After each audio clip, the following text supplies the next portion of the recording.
Lebanon पर Israel के serial air strike तो सिर्फ ट्रेलर है। लेबनान इजरायली युद्ध की पिक्चर अभी बाकी है। यकीन नहीं होता तो इजराइल लेबनान बॉर्डर पर मूव करते इन बख्तरबंद वाहनों का काफिला देख लीजिए। इजराइल लेबनान में घुसने की तैयारी कर चुका है। किसी भी वक्त इजराइल की सेना लेबनान में घुस सकती है। यानी पहले इजराइल ने हिजबुल्लाह को एयर स्ट्राइक से दहलाया, अब लेबनान के भीतर घुसकर गाजा की तरह तबाह और बर्बाद करने वाला है। Thousands of Iranian-backed Hamas terrorists from Gaza burst into Israel in pickup trucks, on motorcycles, and they committed unimaginable atrocities. They savagely murdered 1,200 people. They raped and mutilated women. They beheaded men. They burned babies alive.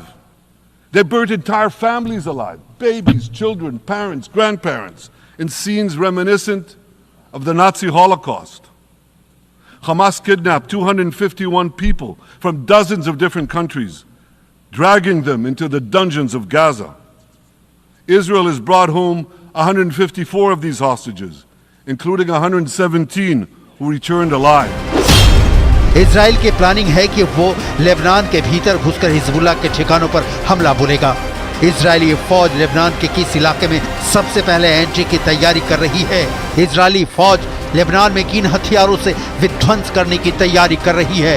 Israel Lebanon पर कब से जमीनी हमले शुरू कर देगा? और क्या इजराइल लेबनान में रुककर उसके इलाके पर नियंत्रण करने की योजना बना रहा है? इन सारे सवालों का जवाब डिटेल में दिखाएंगे। उसके पहले इजराइल के लेफ्टिनेंट जनरल हर्जी हलेवी को सुन लीजिए। כאן למעלה, אנחנו תוקפים כל היום, גם כדי להכין את השטח לקראת האפשרות של הכניסה שלכם, וגם כדי להמשיך לפגוע בחיזבאללה. חיזבאללה היום הרחיב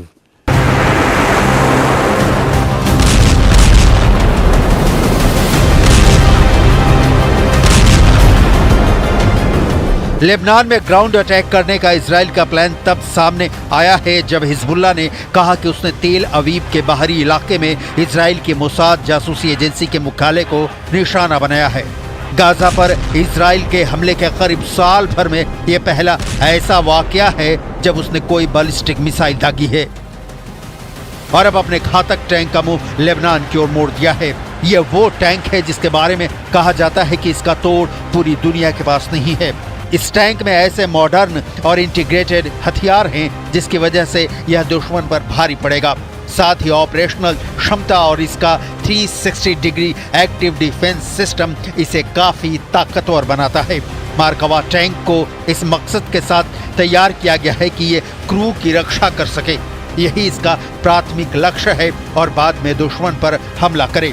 मरकावा का 5वां संस्करण सबसे एडवांस्ड है। इसमें radar system, optical warning system, camera और बाकी सेंसर इसे सुरक्षा के लिहाज से नंबर 1 बनाते हैं। मरकावा 160 mm की mortar gun, 12 smoke grenade launcher के साथ 48 राउंड गोले से लैस है। इसका वजन 65 टन है। इसकी लंबाई 9 मीटर है। मरकावा टैंक सड़कों के साथ साथ रेत पर भी चलने में सक्षम है। टैंक की मारक क्षमता भी जोरदार है। इसे चलता फिरता बंकर कहा जाता है जिस पर किसी भी गोले का कोई असर नहीं होता। रक्षा विशेषज्ञों के मुताबिक टैंक के सेंसर और डिजिटल प्रोसेसिंग भी वॉर जोन में बाकी टैंकों और हथियारों के साथ आपस में जुड़े रहते हैं। इसी वजह से मरकावा नेट सेंट्रिक क्षमताओं वाला पहला टैंक बन गया है। इजरायली सेना ने 3 दिनों में लेबनान में हिजबुल्लाह के 2000 से अधिक ठिकानों को निशाना बनाया है।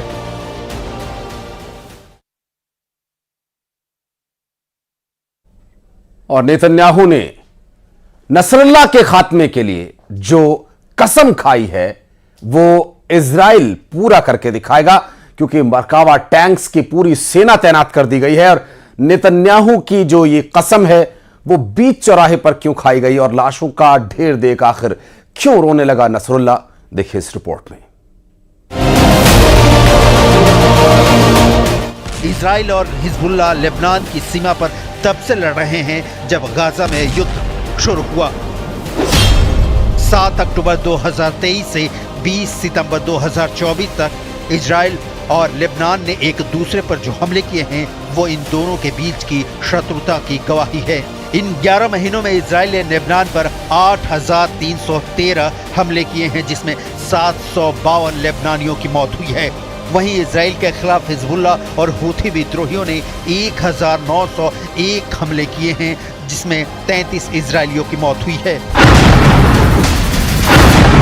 हिजबुल्ला हमास और हूथी विद्रोहियों का पक्का सपोर्टर है और इस सपोर्ट की सीख उसे ईरान से मिलती है, जो हिजबुल्ला की फंडिंग करता है, ट्रेनिंग देता है और इजराइल पर लेबनान की ओर से हमले के लिए उकसाता है। इसके लिए ईरान ने लेबनान में अपने रिवोल्यूशनरी गार्डों की तैनाती भी की है। हिजबुल्ला का समर्थन करने वाले ईरान ने इजराइल के हमलों की निंदा की है और कहा कि मध्य पूर्व इन दिनों पूरी तरह से तबाही का सामना कर रहा है।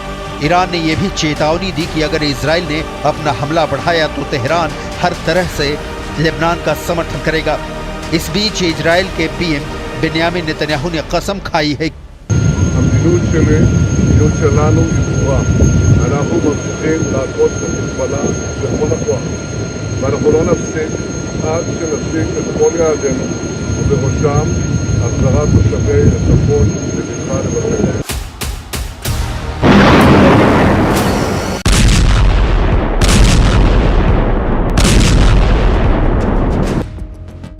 इजराइल की प्लानिंग 2006 और 1982 के लेबनान इजराइल युद्ध की याद दिलाते हैं, जिसके बारे में संक्षिप्त जानकारी आपको भी होनी चाहिए, लेकिन इसे आगे दिखाएंगे। इस वक्त इजराइल लेबनान में घुसकर क्या हासिल करना चाहता है उसकी रिपोर्ट देखिए। नेतन्याहू 60,000 से ज्यादा इजरायली नागरिकों को सुरक्षित अपने घर पहुंचाना चाहते हैं। ये सभी लोग उत्तरी इजराइल के निवासी हैं और हिजबुल्ला के साथ शुरू हुई जंग के बाद अपने घरों को छोड़कर वहां से भागने पर मजबूर हुए थे। इजराइल का इरादा किसी तरह से लेबनान में घुसने का है। इजराइल उस खतरे को निष्क्रिय करना चाहता है जो हिजबुल्ला वहां के नागरिकों पर थोप रहा है।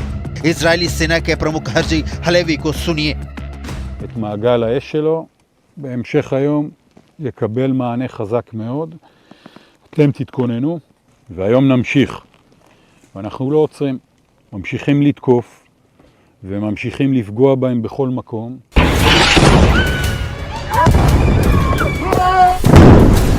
इजराइल का पहला लक्ष्य हिजबुल्ला लड़ाकों पर हमला करके उनको दक्षिणी लेबनान में लितानी नदी के उत्तर से किसी भी तरह पीछे धकेलना होगा।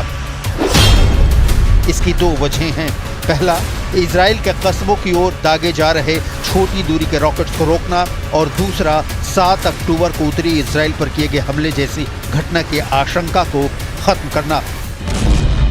इसके लिए इजरायली सेना की प्लानिंग है कि वो लेबनान के गांवों में घुसेगी जहां हिजबुल्ला ने कई सैनिक चौकियां बना रखी हैं। हिजबुल्ला के पास लड़ाके तो हैं, लेकिन इजरायली टैंक मरकावा की तोड़ उसके पास नहीं है और ना ही इजरायली सेना की तरह हिजबुल्ला के लड़ाके ट्रेंड हैं।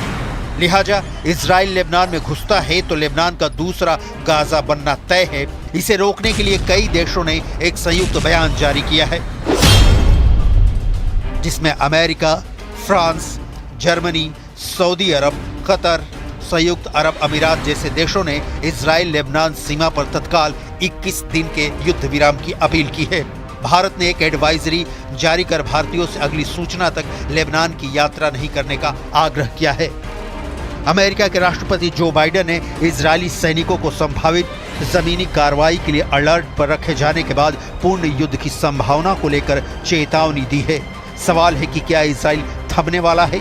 इस उम्मीद की कोई तस्वीर दूर दूर तक नहीं दिख रही, क्योंकि हमास, हूथी और हिजबुल्ला के खिलाफ बेन्यामिन नेतन्याहू ने कसम खाई है कि जब तक तोड़ेंगे नहीं तब तक छोड़ेंगे नहीं।